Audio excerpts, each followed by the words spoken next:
கவிதை கொட்டுது.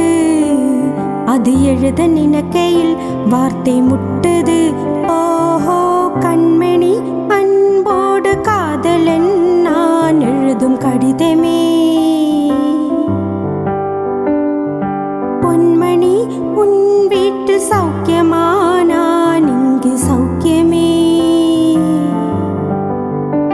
உன்னை எண்ணி பார்க்கையில் கவிதை கொட்டுது. அது எழுதி நினைக்கையில் வார்த்தை முட்டுது. ஓஹோ கண்மணி அன்போடு காதலன் நான் எழுதும் கடிதமே. பொன்மணி உன் வீட்டில் சௌக்கியமா?